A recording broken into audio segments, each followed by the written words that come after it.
চাওক কালি যেটো কথা আমাৰ গৃহমন্ত্ৰী ডাঙৰীয়াই সংসদত ক'লে এই কথাটো নতুন নহয় তেওঁলোকৰ কেন্দ্ৰীয় মন্ত্ৰী কিৰেণ ৰিজিজু ডাঙৰীয়া বা বিভিন্ন সময়ত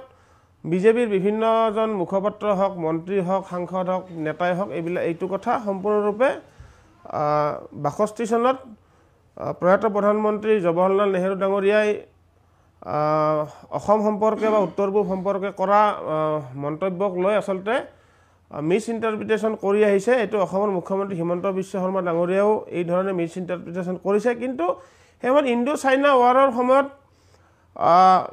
নেহৰু ডাঙৰীয়াৰ যি কৌশলী স্থিতি হে কৌশলী স্থিতিৰ কাৰণে আসলতে উত্তৰ পূব বা ভাৰত সেই সময়ত ৰক্ষা পৰিছিল বা নেহৰু ডাঙৰীয়াই সেই সময়ত বায়ুসেনাক আক্ৰমণৰ নিৰ্দেশ নিদিলে বায়ুসেনাক ৰখাই দিলে সেই কাৰণে চীনেও প্ৰত্যাক্ৰমণ হিচাপে বায়ুসেনাৰে আক্ৰমণ নকৰিলে সেইভাবে অসমৰ উত্তৰ পূব ভয়ংকৰ ক্ষতি সাধনৰ পৰা বা উত্তৰ পূবৰ জনতা বাচি গল কিন্তু এটা কথা মই ক'ব খুজিম যে মিছ ইণ্টাৰপ্ৰিটেশ্যন যেটো কৰা হৈছে এটো অল ইণ্ডিয়া ৰেডিঅ'ৰ সেই সময়ৰ ৰেকৰ্ড বা আৰ্কাইভত এতিয়াও এটো উপলব্ধ তাত তেখেতে কৈছিলে যে নেহৰু ডাঙৰীয়াৰ যেটো ভাষণ আছিল তেওঁ কৈছিলে যে huge Chinese armies have been marching in the northern part of NEFA তেতিয়া অৰুণাচলক তেতিয়া নেফা বুলি কৈছিল আমি সকলোৱে জানো we have had reverses at Walong Sela and today Bomdila a small town in NEFA has also fallen we shall not rest till the invader goes out of India মানে ভাৰত তল বাহিৰ হৈ নজালৈকে আমি কেতিয়াও থমকি নৰয় এই কথাটো কৈছিল তাৰ পিছত কৈছিল or it pushed out I want to make that clear all of you and especially our countrymen in Assam to whom our heart goes out at this moment মানে হেমত সহানুভূতি বা সহমৰ্মিতাৰে কথাটো কৈছিল অসমক এৰি দিয়া নাছিল নেহৰু এই কথাটো যদি অসমীয়াত আমি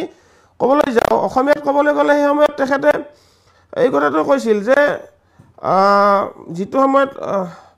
এই মুহূৰ্তত বিশেষকৈ অসমত থকা মোৰ ভাই ভনীসকলৰ প্ৰতি মোৰ হৃদয় বিগলিত হৈছে মই আপোনালোকৰ সকলোৰে সন্মুখত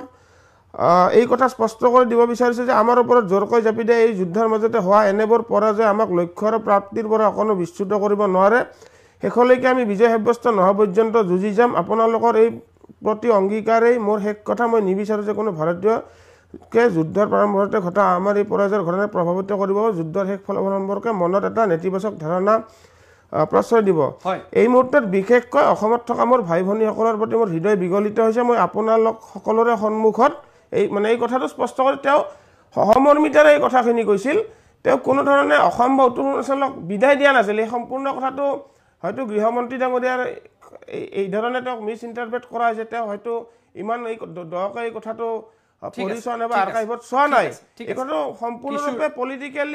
পলিটিকেলাইজ কৰাৰ কাৰণে এই কথাটো কৰা হৈছে মই বিস্তৃতভাৱে পুনৰ আহিম মই কিশোৰ ভট্টাচাৰ্য মোৰ লগত আছে কিশোৰ ভট্টাচাৰ্যৰ পৰা মই প্ৰতিক্ৰিয়া আৰু অপিনিয়ন